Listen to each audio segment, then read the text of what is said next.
Hello my dear students, कैसे हो। Last class में हम लोगों ने सॉलिड स्टेट का अप्रॉक्स 6 पार्ट ख़त्म किया था। आज हम लोग जो भी हो नेक्स्ट पार्ट स्टार्ट करेंगे और आज एक बहुत बहुत बहुत इम्पोर्टेंट पॉइंट स्टार्ट करेंगे, ठीक है ना, जिसके अंदर हम लोग पढ़ेंगे calculate volume of atom present in SCC, BCC and FCC unit cell. बात समझ में आती है ना? वेरी गुड, ठीक है। आप लोग भी इसी तरह से बने रहिए और अगर किसी तरह का कोई डाउट होता है तो आप पूछिए, ठीक है, कमेंट बॉक्स में लिखिए। और जो आप लोगों को बताया गया जहाँ डाउट पूछने के लिए वहाँ पर बेहिचक कोई भी किसी तरह का भी डाउट पूछ सकते हो। पूरी केमिस्ट्री, ऑर्गेनिक, इनऑर्गेनिक, फिजिकल, आप जहाँ पर भी पढ़ रहे हो, अगर आपको लगता है कि कोई चैप्टर काफ़ी डाउट में जा रही है या कोई प्रॉब्लम है तो चैप्टर आप लिखिए कमेंट बॉक्स में या जहाँ बताया गया है। फिर आप क्या कीजिए, मैं उसको आफ्टर 3 या 4 डेज के अंदर मैं उसको अपलोड करना स्टार्ट कर दूंगा, ठीक है ना। आपको किसी तरह का टेंशन लेने की ज़रूरत नहीं है। बहुत सारे बच्चे बोर्ड को लेकर भी परेशान हैं कि कैसे हम लोग बोर्ड का प्रिपरेशन करेंगे। मे बी अगर सिलेबस रिड्यूस भी होता है तो जितने भी चैप्टर्स होंगे वो हम लोग क्या करेंगे, अच्छे से कम टाइम में शॉर्ट नोट्स के साथ और मतलब हम लोग रिवीजन करेंगे, ठीक है ना। शॉर्ट नोट्स मैं आप लोग को डिस्क्रिप्शन में डाल दूंगा PDF के रूप में, ठीक है। आप लोग वहाँ से डाउनलोड कर लेना, ठीक है ना। बात समझ में आती है ना। इसलिए केमिस्ट्री में तो बिंदास रहो, किसी तरह का कोई प्रॉब्लम नहीं होने वाली है, ये मेरी फुल गारंटी है, ठीक है ना, इन बोर्ड, ठीक है ना। बात समझ में आती है ना। उसके बाद जितने भी वीडियो अपलोड हो रहे हैं वो काफ़ी हाई लेवल का है। आप जिससे भी नोट्स मैच करना है, दिल्ली, कोटा, राजस्थान, पटना, कहीं से भी आपको मैच करना है कर सकते हो। अगर किसी तरह का पॉइंट आपको डाउट हो तो फिर बताना, ठीक है ना। यानी नोट्स आपको काफ़ी हाई लेवल का होगा, इसलिए आप लोग जो नोट्स प्रोवाइड होता है यानी जो कंटेंट बोर्ड पे हो रहा है आपको किसी तरह की प्रकार की त्रुटि नहीं मिलेगा। बात समझ में आती है ना? बात समझ में आ रही है ना? Very good. तो मैं PDF अपलोड कर दूंगा जो भी चैप्टर ख़त्म कर रहा हूँ, लेकिन उसमें कुछ टाइम लगेंगे। अभी हम लोग क्या है, अगस्त तक पूरा सिलेबस फिनिश्ड करेंगे, जुलाई तक पूरा फिजिकल केमिस्ट्री, फिर हम लोग ऑर्गेनिक में हाथ लगाएंगे, ठीक। और ऑर्गेनिक कंप्लीट जब तक आपका 12th तक पूरा कंप्लीट ना हो जाए, ठीक है ना, तब तक हम लोग छोड़ेंगे नहीं, ठीक है ना। उसके बाद हम लोग सितंबर में हाथ लगा देंगे, किसमें, सितंबर और अक्टूबर में इनऑर्गेनिक में। बात समझ में आ रही है ना।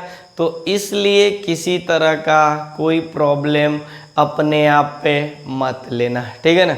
समझ में आती है ना।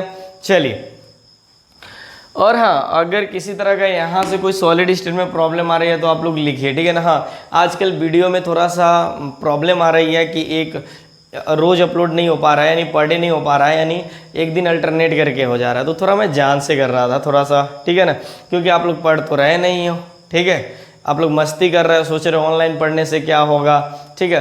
देखिए, ऑनलाइन अदर लोगों की तरह हम लोग वीडियो अपलोड नहीं कर रहे हैं, ठीक है ना, कि कुछ कुछ पढ़ा दिए, टाइम पास हो गया।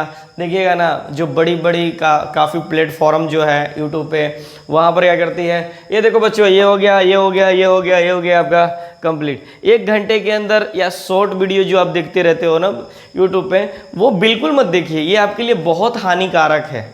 थोड़ी देर के लिए आपको लगेगा कि कॉन्सेप्ट क्लियर हो गया, वो लाइफ टाइम के लिए प्रॉब्लम हो गया, ठीक है ना।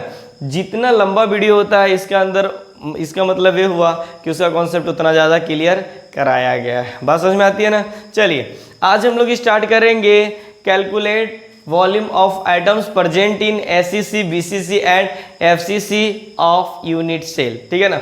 जितने भी आप जूम पे पढ़ रहे हैं, ठीक है ना, और यूट्यूब पे पढ़ रहे हैं, ठीक है ना, इसमें किसी तरह की कोई प्रॉब्लम नहीं आनी चाहिए। आप लोग लाइव सेशन पे आप और आप क्या हो, यूट्यूब पे रिकॉर्डेड वीडियो देख रहे हो, कुछ प्रॉब्लम नहीं है। यहाँ जो लाइव चलता है उसी को हम लोग यहाँ पर रिकॉर्ड करके अपलोड करते हैं, ठीक है ना। हाँ, मे भी अगर कभी कभी किसी न्यूमेरिकल्स के अंदर कैलकुलेशन में प्रॉब्लम्स आती है तो उसको आप लोग करेक्ट कर लिया कीजिए, ठीक है ना। बात समझ में आती है ना। चलिए, आज हम लोग स्टार्ट करते हैं। फिर क्या चीज़, चलिए, पॉइंट है हमारे पास, और हंसते रहिए, मुस्कुराते रहिए और पढ़ते रहिए, ठीक है ना। किसी तरह का कोई प्रॉब्लम ना हो, ये मैं आशा करता हूँ। देखो, calculate volume of atoms present इन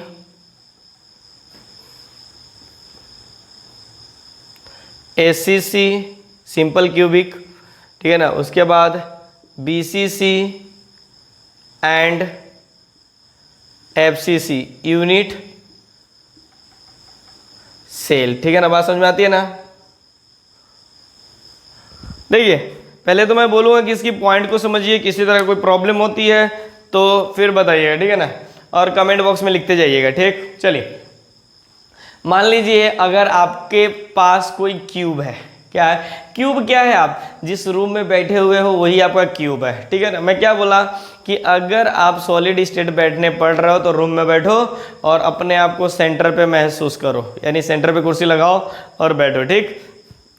बस चारों तरफ ऑब्जर्व करो, कौन कॉर्नर है, कौन आपके पास एज है, ठीक है ना, कौन फेस है, कौन बॉडी डायगोनल है, कौन बॉडी सेंटर्ड है, ठीक है ना। ये सब आप लोग खुद जाना कीजिए, ठीक है ना, क्योंकि इतना जब डिटेल में पढ़ाया हूँ तो आप लोग कुछ ना कुछ तो समझ में आना चाहिए, ठीक है ना। लेकिन ऐसा नहीं हो कि मैं पढ़ाऊँ और बाहर जाकर आप भूल जाओ, ठीक है ना। ये बहुत बहुत बहुत घटिया नेचर लगता है मुझे, बात समझ में आती है ना, कि पढ़ने के बाद छोड़ देना। मैं बता रहा हूँ आपको ट्रिक पढ़ने का, सॉलिड स्टेट। एक बार आप ये लेक्चर देखिए, बात समझ में आती है, लेक्चर देखते हुए नोट्स बनाइए, फिर उसके बाद नोट्स को एक बार बढ़िया से पढ़िए, फिर क्वेश्चंस लगाइए, फिर एक बार क्या कीजिए एनसीईआरटी को रीड कीजिए, ठीक है ना, फिर उसके बाद फेंक दीजिए, ठीक है। क्योंकि अगर इतना आप करते हो तो उसके बाद क्या हो जाएगा आपके पास, इसके बाद आपका एक शॉर्ट वीडियो भी आने वाला है सॉलिड स्टेट का, लेकिन अभी नहीं, उसमें टाइम लगेगा, ठीक है। जब तक फिजिकल पूरा खत्म ना हो जाए तब तक वो हम नहीं डाल पाएंगे, ठीक है ना। तो बस एक बार शॉर्ट वीडियो देखा है वो हम लोग बनाएंगे। अब ऐसा नहीं कि 5 मिनट का रहेगा, वो भी 1 घंटा का रहेगा, बात समझ में आती है ना। वो हम लोग नौटंकी करने वाले नहीं है, फेंकने वालों में से नहीं है, बात समझ में आती है ना, कि हम ये कर देंगे वो कर देंगे, हम कुछ नहीं करेंगे, जो करना है आपको करना है, बात समझ में आ रही है ना, जो करना है आपको करना है, हम यहाँ सिर्फ आपको गाइडेंस करेंगे, ठीक है ना। हम यहाँ ना आपको IITian बनाने आए हैं, 998 बनाने आए हैं और 99% लाने आए हैं, ठीक है ना। जब तक आप लोग मेहनत नहीं करोगे ना तो हमारे करने से कुछ नहीं होता है, बात समझ में आ रही है ना। 50 साल 60 साल 20 साल 5 साल जो भी एक्सपीरियंस फैकल्टी पढ़ाएगी, ऐसा नहीं कि तुम्हारे को घोल के पिला देगा, बात समझ में आती है ना। आपको खुद से मेहनत करना पड़ेगा, ठीक। चलिए तो बात समझिएगा, ठीक। इसलिए रूम में बैठिए और ऑब्जर्व कीजिए, किसी भी चीज़ को एक बार जब पढ़ाया जाता है तो उसका रिवीजन कीजिए, फिर एनसीईआरटी को पढ़िए, एनसीईआरटी को प्रायोरिटी दीजिए, ठीक है ना। इतना इतना इतना बाबा का बुक बनाने से कोई फ़ायदा नहीं होने वाला, मैं बता रहा हूँ। बाबा बुक मतलब बात समझ में आ रही ना, जैसे प्राइवेट पब्लिकेशन का बुक है ये, वो जो भी आप लोगों को सजेस्ट किया जाता है, जब तक आप लोग एनसीईआरटी को प्रायोरिटी नहीं दीजिएगा तब तक कुछ नहीं होने वाला है, ठीक है ना। मैं बता रहा हूँ, कोई भी चैप्टर खत्म कीजिए, उसके बाद एनसीईआरटी को रीड कीजिए, कम से कम 2 टाइम्स मिनिमम आपको रीड्स करना पड़ेगा। कब, जब आपका चैप्टर जहाँ पर भी पढ़ रहे हो वहाँ पे ख़त्म हो जाता है तब, ठीक है। चलिए अब मान लीजिए कि क्यूब, आप जिस रूम में बैठे हो एक क्यूब है, बात समझ में आ रही है ना। चलिए तो समझिएगा कि अगर क्यूब के अंदर एटम रखे हुए हैं तो क्यूब के 100% स्पेस भरा होगा क्या। अरे मान लीजिए आप अगर क्या कर रहे हो कि रूम के अंदर बैठे हो, मैंने क्या बोला था, हर पॉइंट पे आप एटम रख दो, क्या रख दो, एटम रख दो, ठीक है ना। यानी 100% एटम, मतलब इस रूम के अंदर ना एटम से भर दो, पैक कर दो, अरेंजमेंट कर दो बढ़िया से, ठीक है ना। तो क्या 100% स्पेस भरा होगा। अरे इस रूम में छोटे छोटे बॉल, या जैसे देखो ना, लाइक ये आपके पास रूम है, ठीक, तो मैंने इसके अंदर फिलअप किया, ठीक है, इस तरह से 100% मैंने भर दिया। तो क्या ये 100% पैक हो चुका है क्या इसके अंदर स्पेस नहीं खाली है, तो गलत। ये 100% अब पैक करने के बावजूद भी इसके अंदर स्पेस खाली है, यानी भरा हुआ नहीं। आप लोग को समझ में आ रहा है ना, वेरी गुड। तो हम लोग पहले वॉल्यूम ऑफ एटम निकालना चाहते हैं, इस एटम का क्या निकालना चाहते हैं, वॉल्यूम निकालना चाहते हैं जो क्यूब के अंदर प्रेजेंट है। यानी इस रूम के अंदर जो एटम प्रेजेंट है, हमने रखा है 100%, ठीक है ना। तो उस एटम का हम लोग क्या निकालेंगे, वॉल्यूम, ठीक है ना। तो यहीं पर बात करेंगे, जैसे हम लोगों ने बोला कैलकुलेट करना है आपको वॉल्यूम ऑफ एटम प्रेजेंट इन किसके अंदर, ACC BCC और FCC, बात समझ में आ रही है ना। यानी आपको यूनिट सेल के अंदर प्रेजेंट एटम का क्या निकालना है, तो वॉल्यूम निकालना है। ठीक है, चलिए नाउ स्टार्ट। देखिए यहां पर volume of atoms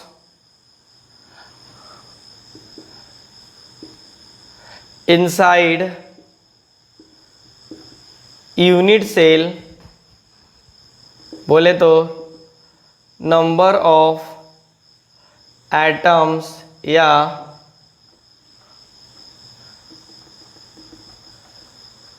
unit cell, ठीक है ना, इनटू वॉल्यूम ऑफ, ध्यान दीजिएगा, वॉल्यूम ऑफ वन एटम। क्या है? Volume of one atom. अगर वॉल्यूम ऑफ एटम इनसाइड, बात समझ में आ रही ना, इनसाइड यूनिट सेल, ठीक है ना, आउटसाइड मत लीजिएगा, इनसाइड, अंदर, ठीक है ना, वेरी गुड। तो क्या करना है? करना कुछ नहीं है, जो नंबर ऑफ एटम्स या यूनिट सेल है, यूनिट सेल बोले तो उसके अंदर एटम्स इनटू क्या करना है? वॉल्यूम ऑफ एक एटम। बात समझ में आ रही है ना? तो एक बात बताओ, वॉल्यूम ऑफ एटम क्या होता है? वॉल्यूम कैसे निकालते हो? नहीं पता किसी को? अरे आप लोग तो लिखिए ना कमेंट में, 4/3 पाई आर क्यू कभी कहीं पढ़े हो कि नहीं पढ़े हो? खाक पढ़े होंगे। चलिए यहाँ पर देखो, यहाँ पर हम लोग निकाल रहे हैं वॉल्यूम ऑफ एटम, बोले तो एक कहाँ पर निकाल रहे हैं हम लोग? इनसाइड में, ठीक है, इनसाइड यूनिट सेल, ठीक, इजिकल टू, देखो ए जेड, मतलब वॉल्यूम ऑफ एटम इनसाइड। अभी देखिए मैं किसी के लिए नहीं निकाल रहा हूँ, जनरल, ये एटम होगा, मतलब एसीसी बीसीसी अगर आप लोग निकालते हो तो आपको ये देखना है कि इस रूम के अंदर, एसीसी के अंदर, सिंपल क्यूबिक सेंटेड के अंदर क्या है आपके पास, कितने एटम प्रेजेंट है। तो बताया गया था कि एसीसी बीसीसी और एफसीसी के अंदर कितने एटम्स प्रेजेंट है। बात समझ में आती है ना? तो देखिए यहाँ पर पहले इनटू 4/3 पाई आर क्यू, तो इसको थोड़ा सा आपको क्या करना है? ध्यान रखना है, ठीक, कोई दिक्कत? समझ में आया? अरे समझ में आया? चलिए ठीक। तो चलिए अब हम क्या करते हैं, सभी के लिए बार बार निकालते हैं, ठीक है ना, आप लोग भी समझते चलिएगा, ठीक। देखिए जैसे ACC, ठीक, मतलब इसके अंदर एटम कितने होते हैं? 1, तो हमें क्या निकालना है? V वॉल्यूम ऑफ एटम, देखो कितने है? 1, तो 1 इंटू 4/3 पाई आर क्यू, ठीक। बात समझ में आ रही ना? कोई दिक्कत? अरे कोई दिक्कत नहीं ना? तो इसका वैल्यू भी निकाल सकते हो आप लोग, ठीक है ना, और अगर नहीं निकालते हो तो भी चलेगा, ठीक। अब आ जाइए, हम लोग क्या निकालते हैं? BCC। अब देखो 2, अब तुम्हारे मन में ये नहीं आना चाहिए कि सर ये 2 क्यों लिख रहे हैं। अरे BCC के अंदर क्या, ACC के अंदर क्या बोला गया था कि अगर कॉर्नर में आपके पास एक एटम रखा गया तो कितने पार्ट में डिस्ट्रीब्यूट है? 1/8। अरे 1/8 तो हर कॉर्नर पे रखा गया हुआ है, तो कितने कॉर्नर हुए? 8 कॉर्नर हुए। तो एक कॉर्नर पे अगर 1/8 डिवाइड है, ठीक है ना, तो इस रूम के अंदर कितना पार्ट है? 1/8 है ना, इस जिस रूम में हम लोग खड़े हैं, ठीक। तो 1/8 है, जबकि टोटल कॉर्नर कितने हमारे पास? 8, तो 1/8 इंटू 8 कितने हो गए आपके पास? 1 atom present in simple cubic के अंदर। बात समझ में आ रही है ना? लेकिन अगर यही बॉडी के अंदर बता दिया जाए, यानी BCC के अंदर, तो एक तो मतलब इस रूम के सेंटर पॉइंट पे है, मतलब वो कंप्लीट इस रूम के अंदर है, ठीक, और एक कॉर्नर वाला सब में आएगा, BCC, ACC और FCC में, ठीक, कॉर्नर वाला। तो कितने हो गए? 2 हो गए, ठीक। तो अब समझिए यहाँ पर, तो हमें इसका निकालना है वॉल्यूम ऑफ एटम, तो लिखेंगे 2 इंटू 4/3 पाई आर क्यू, बोले तो ये कितना हो जाएगा हमारे पास? 8/3 पाई आर क्यू, ठीक, समझ में आया? चलिए फिर हम लोग निकालते हैं FCC। मुझे नहीं पता कि FCC के अंदर कितना है, ये आप बताओगे। देख पहले बात, हमारे FCC मतलब फेस, बताओ, एक फेस है सामने, दूसरा फेस, तीसरा और ये चौथा फेस। और एक ऊपर और एक नीचे। टोटल कितने फेस है? 6 फेस है, ठीक है ना। अब बताओ अगर इस फेस पे मैंने अगर एटम रखा, ये बोर्ड है हमारा ना, तो बोर्ड वाला फेस पे हमने एक एटम रखा तो कितने रूम में डिस्ट्रीब्यूट है? 2, एक उधर वाले रूम में और एक इधर वाले रूम में, बाकी किसी से तो है नहीं, ठीक। तो ये 1/2 इंटू कितने हैं? 6। तो टोटल आइटम कितने परसेंट हो जाएंगे? 3, और कॉर्नर वाला एक हो जाएगा। टोटल कितने हो गए? 4, ठीक। अब ऐसा नहीं कि यहाँ पर 1 लिखे यहाँ पर 2 लिखे तो यहाँ पर 3, गलत। तुक्का उक्का मारने का प्रोबेबिलिटी मत रखिएगा, नहीं तो काफ़ी ज़्यादा प्रॉब्लम होगा, ठीक है ना। चलिए बराबर वीडियो आ रहा है, हो गया हमारे पास। तो ये हो जाएगा 4, तो volume of atoms is equal to 4 into 4/3 pi are cube, ठीक है ना। तो देखो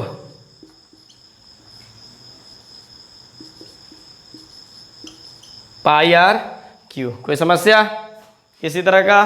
वेरी गुड, ठीक। चलिए अब हम लोग एक और पॉइंट बहुत इंपॉर्टेंट पढ़ना चाहते हैं, ठीक है ना। इसके बाद हम लोग और भी बहुत सारी बातें करेंगे, ठीक है ना।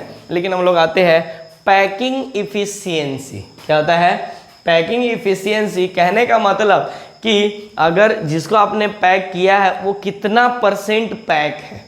मतलब मैंने जो बोला उस समय, क्या मतलब अगर आप क्यूब को 100% पैक करते हो तो क्या उसके अंदर स्पेस 100% पैक हो चुका है? मतलब इसका खाली है या नहीं है? अरे भाई होगा ही ना, थोड़ा ना थोड़ा स्पेस क्या हो जाएगा, खाली होगा, ठीक है ना। तो ये निकालना है कि कितना खाली है और कितना % आपका पैक है। बात समझ में आती है ना। चलिए लिखिएगा मत, अभी बाद में लिखा कीजिए, ठीक है। देखो हम यहाँ पर बात करते हैं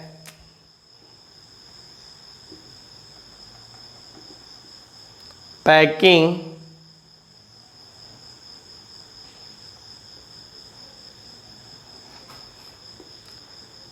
इफिशियंसी, ठीक है ना। क्या है? इफिशियंसी। थोड़ा सा देख लीजिएगा आप लोग यहाँ पर,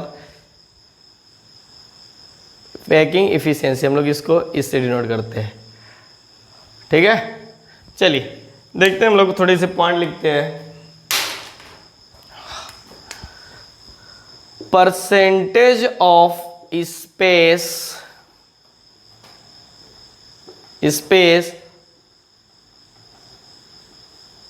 occupied by the atoms present inside unit cell of the इधर दिख रहा है क्या आपको? of the total volume of unit cell, total volume of unit cell of the total, क्या लिखा हो?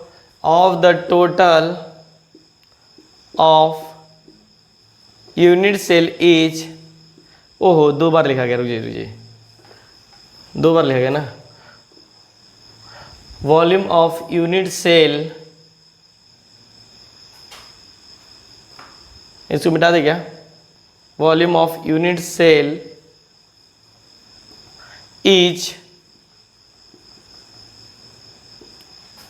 Is known as packing efficiency. क्या हो जाएगा हमारे पास?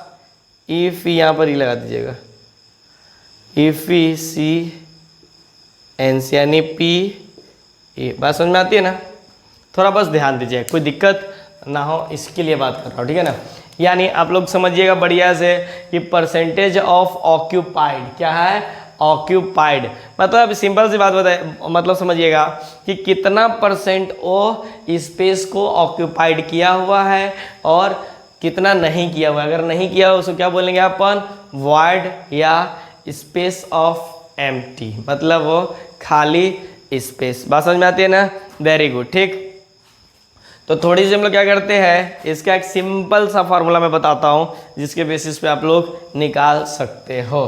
तो देखो यहां पर जो होता है परसेंटेज ऑफ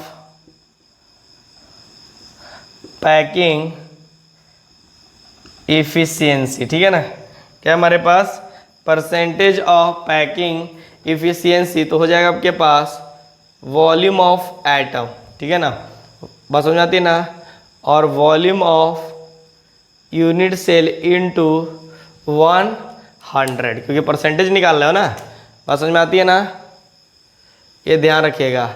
और ये जो वॉल्यूम ऑफ एटम है देखो यहाँ पर निकालना सिखा दिया, और यूनिट सेल कितना होगा ये सब भी आपको पता होना चाहिए, नहीं तो बहुत बड़ा बैंड बजेगा तुम लोग का। ठीक, चलो एक और होता है हमारे पास पैकिंग फ्रैक्शन, ये भी कुछ नहीं है, वही है volume of atom upon volume of unit cell, ठीक है।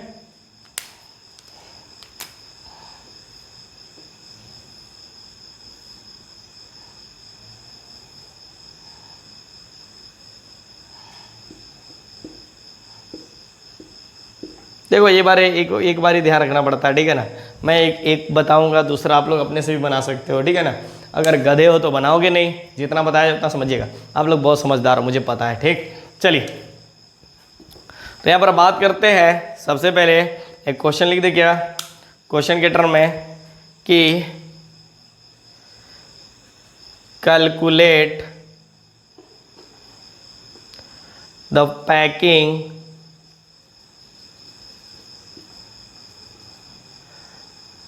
efficiency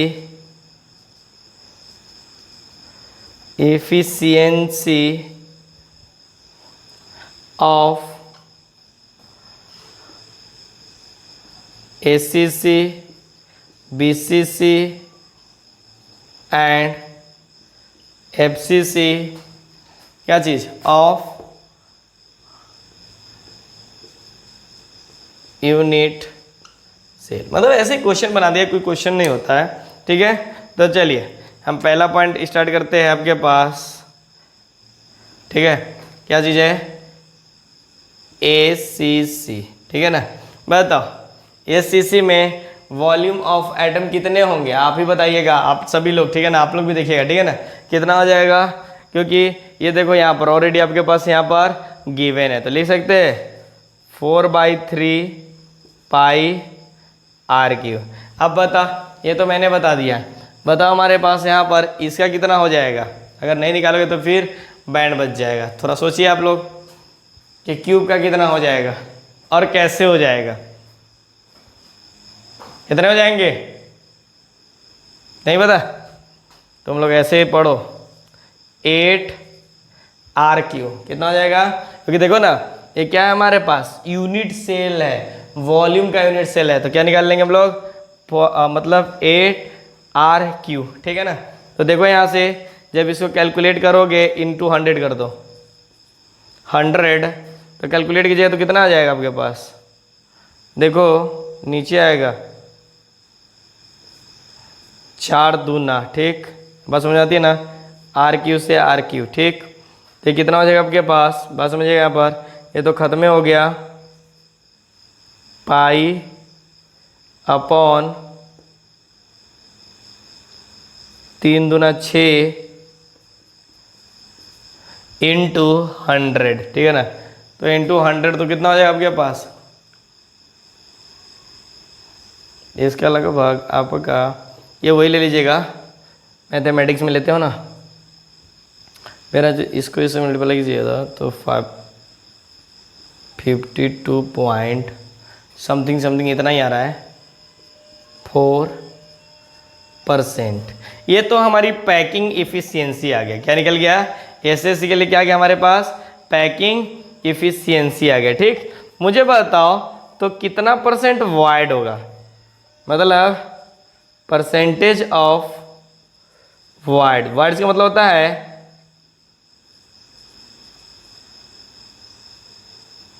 यानी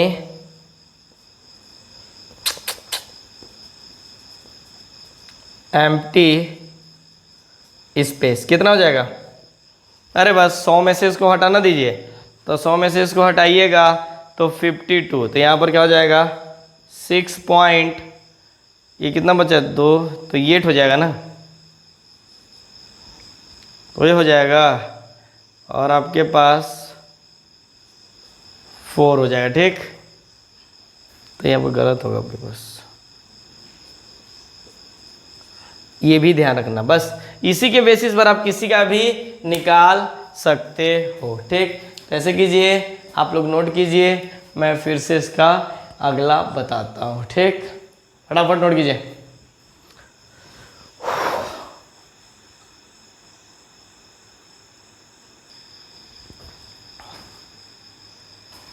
हो गया, वेरी गुड।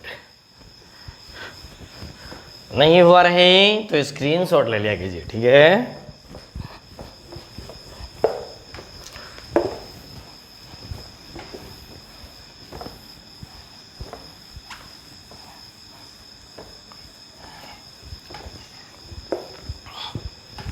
चलिए, अगर मैं बोलूँ आपको, ध्यान दीजिएगा, अब बात समझिएगा। यहाँ पर हम लोग सेकंड की बात करते हैं, यानी BCC। ठीक है ना, किस में बात कर रहे हैं? BCC के अंदर क्या निकालना है हमारे पास? Packing efficiency. ठीक है ना, तो BCC के अंदर पैकिंग एफिशिएंसी क्या हो जाएगा? बता सकते हो, सिंपल सी बात है, कुछ नहीं है, 8/3 ये आइटम का बताया गया था। अरे इसके अंदर 2 आइटम होते हैं ना BCC के अंदर, ठीक है ना, तो 2 को मल्टीप्लाई कीजिएगा तो 4 दूना 8 हो जाएगा। वेरी गुड, ये सब मैंने करा रखा है, इसलिए आप लोग को ध्यान होना चाहिए, सब मैंने करा रखा है। πRQ। ठीक, यहाँ पर क्या हो जाएगा 64RQ। देखो लास्ट क्लास में मैंने यही पढ़ाया था आपको, ठीक है ना, और ये क्या हो जाएगा 2√3। ठीक है ना, 3√3। ठीक, तो देखो यहाँ से ये कटेगा, काट भी लीजिएगा आप लोग। हालांकि आप लोग को ये बस इतना देखना है कि पैकिंग एफिशिएंसी कितना होता है। आप लोग को कैलकुलेशन यहाँ पर बार बार करने की जरूरत नहीं होगा, मैं एक बार कर देता हूँ। ठीक है ना, इंटू 100। ठीक, अब मुझे बात बताइए कितने, यहाँ पर कितना हो जाएगा? सब तो कट ही जाएगा, ये तो ये भी कट ही जाएगा आपके पास, ये ऊपर चला जाएगा, तो ये 3 और ऊपर 3, तो ये 3 से 3 कट जाएगा, तो ये क्या हो जाएगा आपके पास? तो डायरेक्ट आ गया रे, तो ये 8 आ जाएगा। ठीक, तो ये आपके पास हो जाएगा √3 π/8 इंटू 100। ठीक, मैं डायरेक्ट लिख देता हूँ, आप लोग यहाँ से डेटा लिख लीजिएगा, निकाल लीजिएगा। तो इसका पैकिंग एफिशिएंसी कितना हो गया? ये। ठीक है ना, तो मुझे बता सकते हो इसके अंदर एम्प्टी स्पेस या इसी को बोलते हैं वॉइड्स कितने % हो जाएंगे? देखो 30 और 2 यानी 32%। ठीक है ना, ये आपको ध्यान होना चाहिए, कभी कभी ऑब्जेक्टिव में डायरेक्ट पूछा जा सकता है। ठीक, फिर आप लोग इसी तरह से बात कर सकते हो। तीसरा FCC। ठीक, तो इसके अंदर आपको अगर पैकिंग एफिशिएंसी निकालना है, ठीक है ना, मतलब इसका ये हो गया, एक इससे डिनोट करते हैं अपन। ठीक, तो कितना हो जाएगा 16/3 πRQ अपॉन 60√2RQ, फिर कट जाएंगे। ठीक है ना, ये हो जाएगा आपके पास इंटू 100। ठीक, फिर आपके पास हो जाएगा 16 से 16 कट जाएगा ना, ठीक है ना, तो ये नीचे की तरफ आ जाएगा, तो कितना हो जाएगा आपके पास π/रूट, या डायरेक्ट लिख दीजिए 3√200, यानी ये क्या हो जाएगा आपके पास 74 हो जाएगा। ठीक, 74 ही आता है ना, देखिएगा थोड़ा सा। ठीक, ये हो गया हमारे पास। तो मैं अगर बोलूँ परसेंटेज ऑफ एम्प्टी स्पेस या वाइड कितना हो जाएगा? जोड़ लो, आपके पास 76 है तो 6 इधर 74 है, तो यहाँ पर 4, तो यहाँ पर 6, यहाँ पर इतना हो जाएगा तो 26 हो जाएगा। बात समझ में आती है ना? कोई दिक्कत? कोई दिक्कत? चलो स्क्रीनशॉट ले लो। Very good. ये सब बस परसेंटेज याद कर रखिएगा, बाकी इसमें ज़्यादा कुछ इंपॉर्टेंट याद रखने की ज़रूरत नहीं है। देखिए एक मैं आपको बताना चाह रहा हूँ कि बॉडी डायगोनल के अंदर देखना पड़े, उस पर उससे रिलेटेड मैं क्वेश्चन भी कराऊंगा। चलिए पहले मैं इसको लिख ही देता हूँ, फिर हम लोग बात करते हैं। एक पॉइंट है आपके पास, ठीक है, देखो इन बॉडी डायगोनल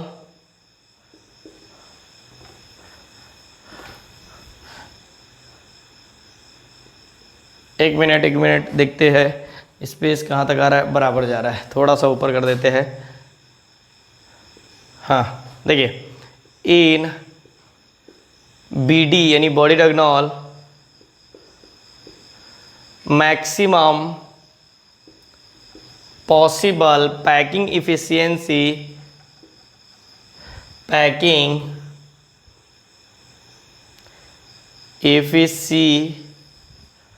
इसको ये देखो efficiency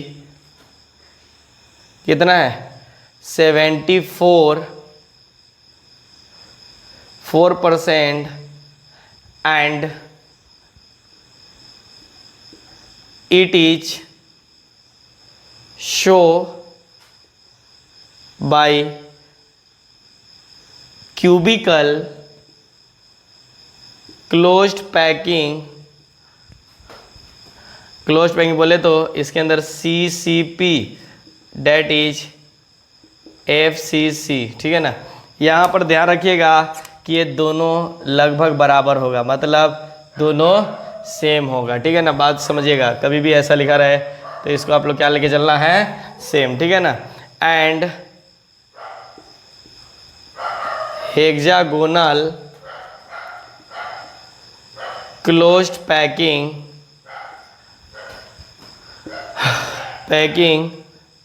date is hexagonal close packing, क्या है, हेक्सागोनल क्लोज पैकिंग। बात समझ में आती है ना।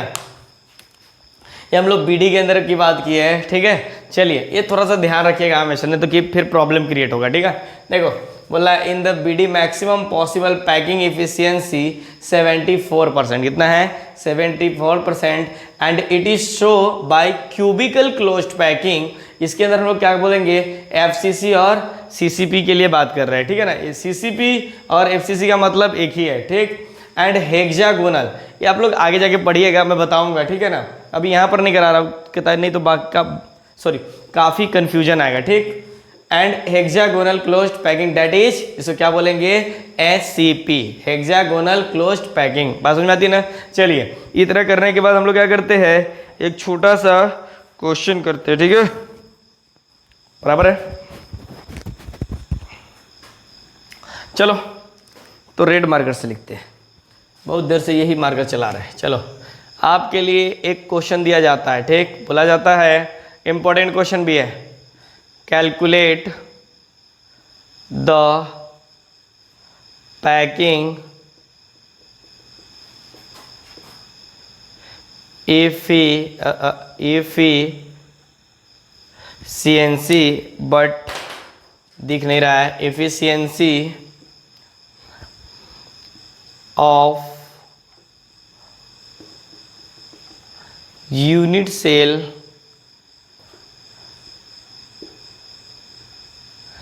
in which atoms are present at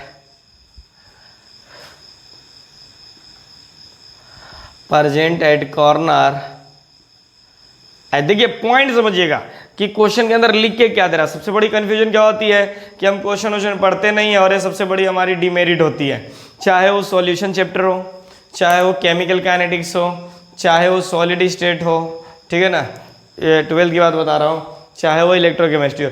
जब तक आप क्वेश्चन को रीड नहीं कीजिएगा ना, तब तक आपके भेजा के अंदर कुछ नहीं घुसेगा, ठीक है ना। इसलिए क्वेश्चन को रीड क्या कीजिए कि दिया क्या क्या हुआ है, ठीक है। तो क्या दिया हुआ है, as well as at edge centre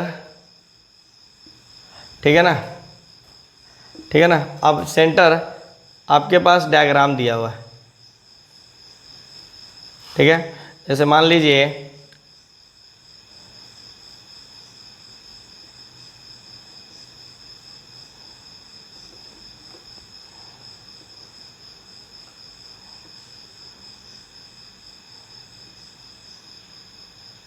ठीक है,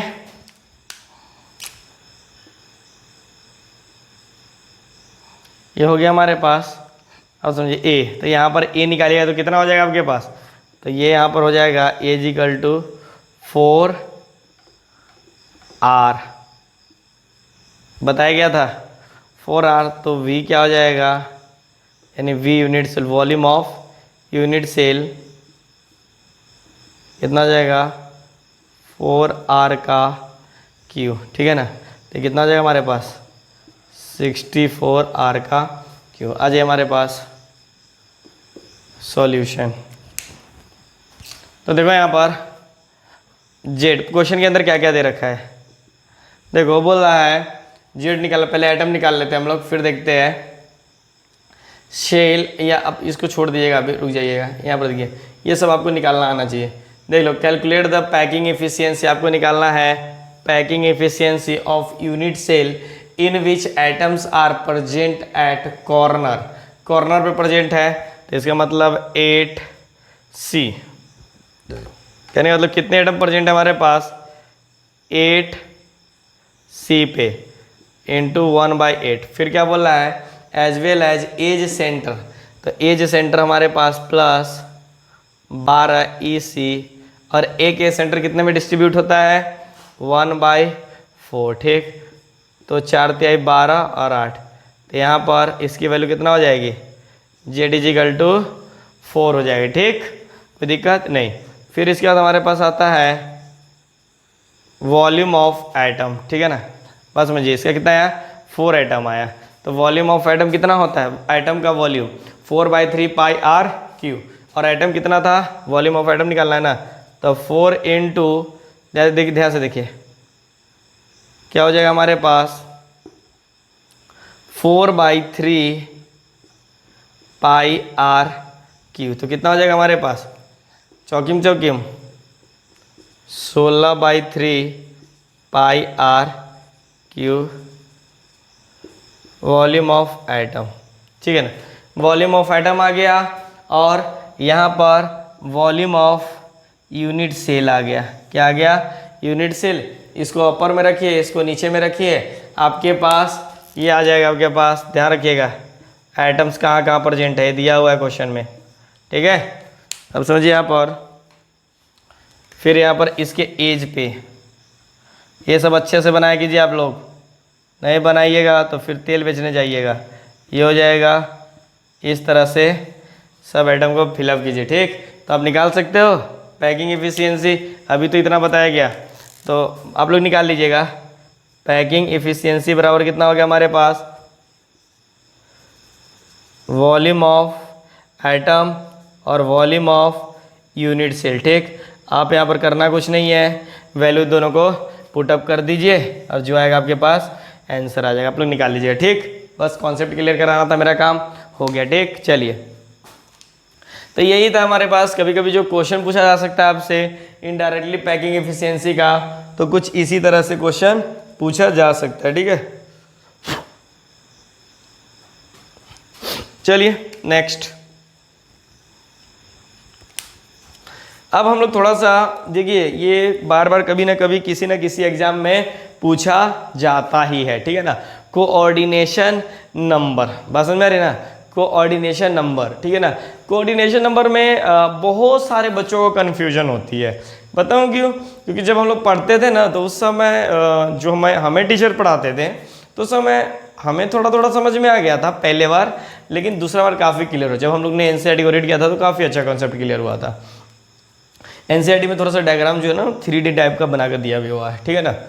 अब बात समझिए यहाँ पर कि कोऑर्डिनेशन नंबर में थोड़ा सा आप लोग ध्यान दीजिएगा, बस एक एटम कितने से कनेक्टेड होता है ना, ये आपको देखना होता है। हालांकि समझ में नहीं आएगा, मैं लिखता हूँ फिर समझाता हूँ।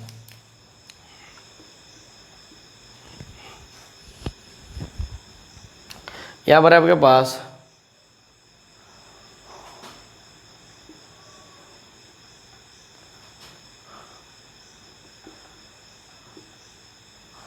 कोऑर्डिनेशन नंबर, ठीक, या इसको बोलते हैं नंबर ऑफ नियरेस्ट निगेवेस्ट, ठीक है ना, ठीक है, यानी हम लोग इसको ऐसे भी बोल सकते हैं नंबर ऑफ एन, ठीक। एन क्या होता है, तो नियरेस्ट जो उसके नज़दीक में है, और एक क्या होता है जस्ट उसके बाद में, ठीक है ना, बात समझ में। तो देखिए हम तो पहले इसके पॉइंट को डिफाइन करते हैं कि total number of items touching a particular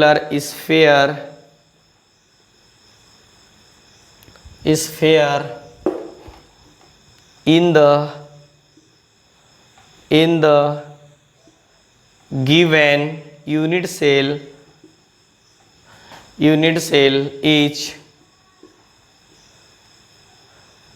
known as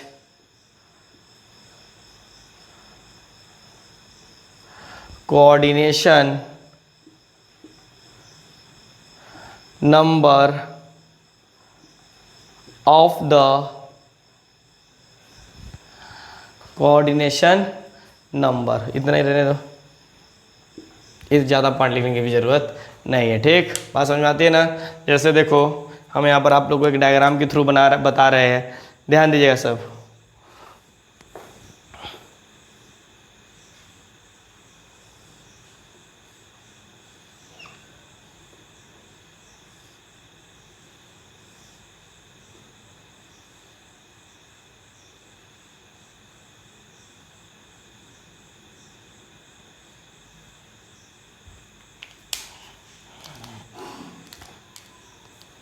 ये आइटम है आपके पास, ये आइटम है, ये आइटम है, ये आइटम है, फिर ये, ठीक है, कोई दिक्कत नहीं। देखो यहाँ पर एक तो आपके पास ए लेंथ हो गया, बात समझिएगा, ठीक, और ये हो गया, इनका डिस्टेंस भी मुझे बताना है, ठीक है, बात समझिएगा। यहाँ पर ध्यान दीजिएगा, ठीक है, यहाँ से ए और आपके पास हो गया ए, ठीक है, यानी थोड़ा सा मैं बताना चाह रहा हूँ, फिर देखिए 1, फिर 2 कौन सा हो जाएगा आपके पास 2, ये क्या हो जाएगा 3। अब समझिए यहाँ पर चौथा आप क्या लिख सकते हो,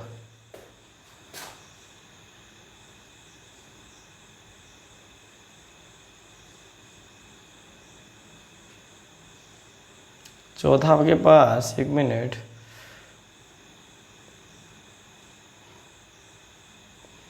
ये देखो तो ये आप लोग को दिख रहा है क्या, यहाँ से यहाँ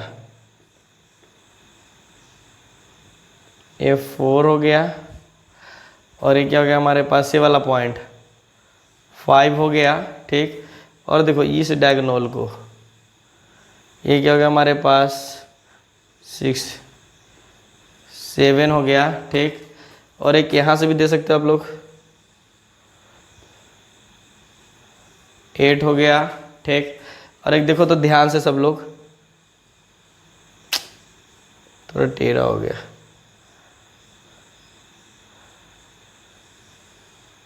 ठीक है, ये ध्यान दीजिएगा।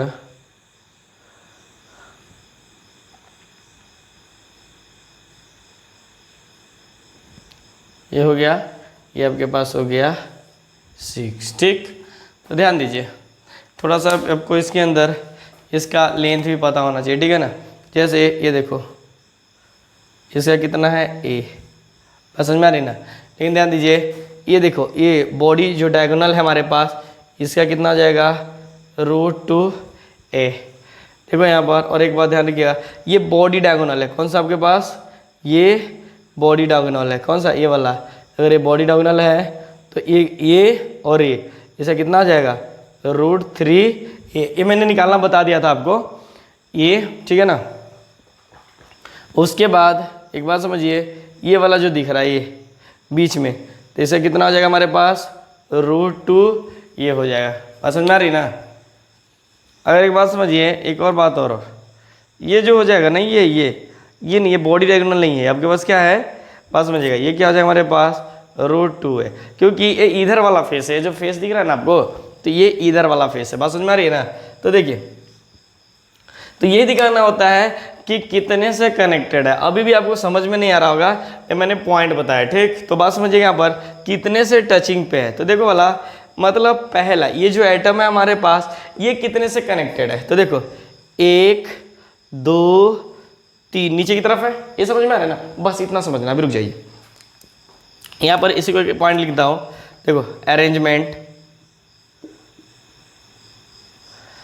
अरेंज एटम्स फ्रॉम 2 to 8, यानी 2 से लेकर 8 तक जितने भी है, ठीक है ना, 8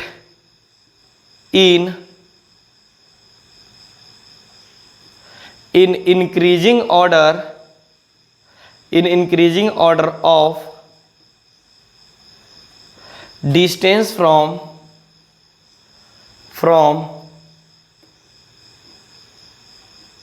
atom 1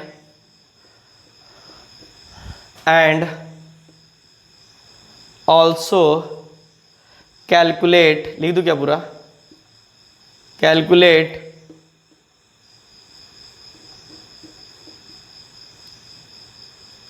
distance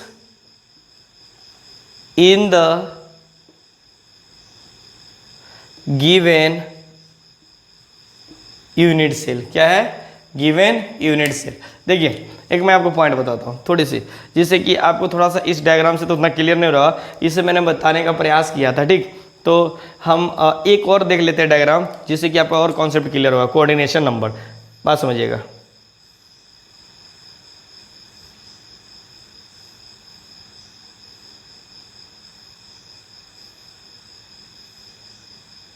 पता है जल्दी जल्दी लेक्चर इसीलिए नहीं डाला जाता क्योंकि 3D चैप्टर है, आप थोड़ा समझ के पढ़िए, ठीक है ना। ये है बहुत आसान, लेकिन क्या होता है थोड़ी कंफ्यूजिंग भी हो जाता है कि 3D अगर नहीं समझ में आता है ना तो फिर कोई पढ़ने का मतलब नहीं होता। थोड़ा धीरे धीरे पढ़िए, कोई दिक्कत नहीं है। आपको मैंने प्रॉमिस किया है कि जुलाई तक फिजिकल केमिस्ट्री खत्म कर दूंगा, तो कर दूंगा, ठीक है ना। मैं प्रॉमिस नहीं तोड़ूंगा, ठीक है ना। यहाँ पर देखिए, यहाँ पर ए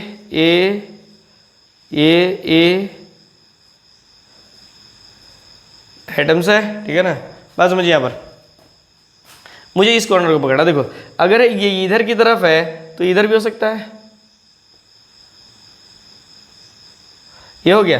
फिर अगर इधर की तरफ है तो ये हो जाएगा। फिर हमारे पास ये जो है ये हो जाएगा। बात समझिएगा, कोई दिक्कत, ये हमारे पास हो जाएगा।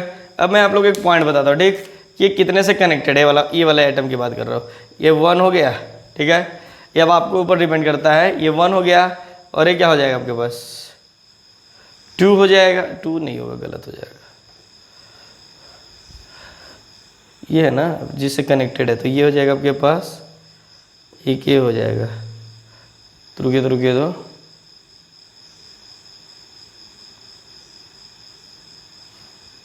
ये ऐसे कीजिए ना आप, 1 इसको कर दीजिए, कोई फर्क नहीं पड़ता। 2 इसको कर दीजिए, ये नीचे जा रहा है ना तो 3 कर दीजिए, ठीक। बात समझ में आ रही ना। अरे इधर की तरफ जा रहा है ना, 4 कर दीजिए, ठीक है ना।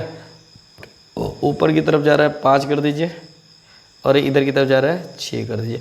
बाद में हम लोग ये बनाना भी स्टार्ट करेंगे, ठीक है ना।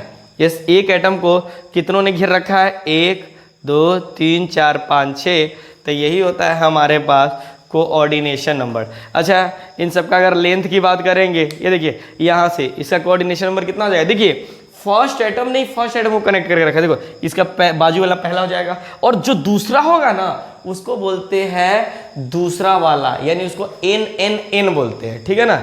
और इसको क्या बोलते हैं, नियरेस्ट एटम, ठीक है ना, ये जो बाजू वाला है। तो देखिए मैं यहाँ पर थोड़ी सी डिस्टेंस की बात करता हूँ इसकी, कि अगर मान लीजिए कौन कौन सा एटम ये शो कर रहा है, जैसे इसके अंदर मैंने बताया था ये सबका डिस्टेंस सेम है, जैसे 2 3 और 5, तो लिख सकते हैं ना 2 = 3 = 5, इसका कितना हो जाएगा, इतना हो जाएगा, ठीक है ना, ये सबसे कम होगा, ठीक।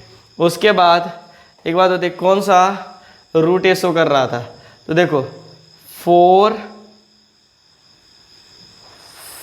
6 7, यानी 4 6 7 यानी √2a। फिर उसके बाद देखो यहाँ पर 8 नंबर, 8 क्या हो रहा है आपके पास, √3a शो कर रहा है, ठीक है ना, क्या कर रहा है, √3a शो कर रहा है, ठीक है, कोई दिक्कत, ये ध्यान रखना पड़ेगा, ठीक। देखिए यही हमारे पास NN बोल रहे हैं, इसको क्या बोलते हैं, NN, ठीक है, बात ध्यान रखिएगा हमेशा, इसको NN मतलब इसका जो नाम होता है ना, नियरेस्ट, क्या हो जाएगा आपके पास, नंबर ऑफ, इसका नंबर ऑफ नियरेस्ट, मतलब ये क्या हो गया आपके पास, NN वाला हो गया, ये NN वाला हुआ जस्ट इसके बगल में, और जो उसके बावजूद बहुत दूर होता है उसको क्या बोलते हैं, $N। ये हाँ बराबर है, बराबर है, 4 फेस वाला है ना, ठीक है, कोई दिक्कत, हाँ इस पे जाते ही नहीं, इसकी बात ही हम लोग नहीं करते, कभी भी इनकी बात नहीं करेंगे, ठीक। तो ये आपके पास NN हो गया, और ये क्या हो गया, NNN हो गया, और ये NN हो गया, ठीक। तो हम लोग बात करते हैं यहाँ पर कोऑर्डिनेशन नंबर, ठीक है ना, किसकी बात करें, कोऑर्डिनेशन नंबर किसका, NN का, जो पास वाले हैं, जैसे ये वाला है तो इसके पास वाले कितने एटम से कनेक्टेड है, 6, ये ध्यान रखना पड़ेगा आपको, ठीक। ये 6 हो गया। अब बताइए अगर मैं पूछूं इसी में कि इन सब का डिस्टेंस कितना है, तो ये है, ठीक। अगर मैं पूछता हूँ कोऑर्डिनेशन नंबर ऑफ NN, ठीक, तो कोऑर्डिनेशन नंबर ऑफ NN कितना हो जाएगा, अब आपको पता करना है कि उसके आस पड़ोस वाला कितने हो जाएगा, ठीक। तो ये लगभग आपके पास वो कितने से टच में होगा, ठीक है ना, ये तो 6 होगा ही, बात समझिएगा, 6 होगा ही, और फिर जितने भी ये आप लोग को बताएगा ना, देखो जैसे 1 2 एक फेस देखिएगा, एक फेस, 2 फेस, और एक ऊपर वाला फेस, 3 हो गया, बात समझिएगा, 3 फेस, फिर बात समझिए, फिर उसके उधर भी 3 होंगे तो 6 हो जाएंगे, फिर ये 6 हो जाएंगे, तो टोटल कितने हो जाएंगे आपके पास, 12। ये ध्यान से समझिएगा, कोऑर्डिनेशन नंबर में अभी क्यूबिक बता रहा हूँ, फिर इसके बाद आप लोग ये बताऊंगा BCC और FCC में भी बताऊंगा, लेकिन वो अगले क्लास में बताऊंगा, ठीक। ये हो गया, और इसका डिस्टेंस कितना हो जाएगा,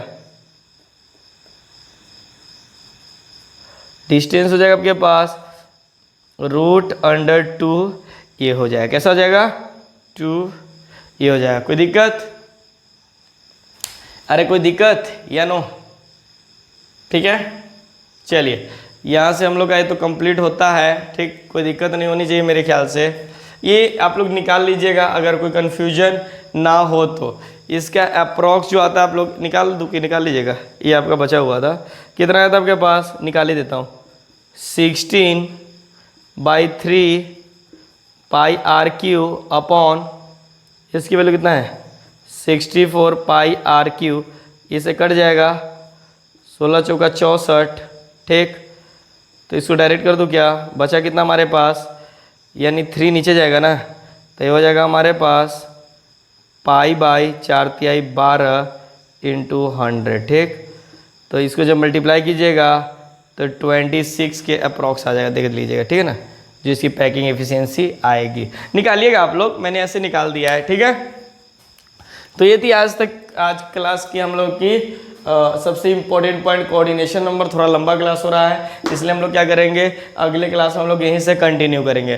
थोड़ा पढ़िए, अच्छे से पढ़िए, जिससे कि आपका कॉन्सेप्ट क्लियर रहे, ठीक है। अगले क्लास में ये जो कोऑर्डिनेशन है कंप्लीट होगा, फिर हम लोग 3D अरेंजमेंट में चलेंगे। एटम को हम लोग अरेंजमेंट किस तरह से, देखिए सही बताऊं तो ओरिजिनली ये चैप्टर लगभग 50% प्लस कंप्लीट हो चुका है। जहाँ से क्वेश्चंस आते हैं आपका कंपटीशन के अंदर, वो ऑलमोस्ट कंप्लीट हो गया है, ठीक है ना।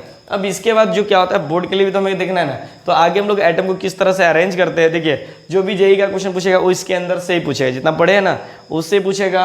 उसके बाद जितने भी फालतू बकवास है बस अरेंजमेंट आपको आना चाहिए, कोई बकवास नहीं होता है, बस हम लोग थोड़ा सा पढ़ेंगे, सिलेबस है तो कवर करना पड़ेगा ना, ठीक है ना। फिर उसके अंदर इंटरस्टिशियल वगैरह पढ़ेंगे। अच्छा चलिए जब आएगा तो पढ़ेंगे, ठीक है। चलिए ओके, थैंक यू।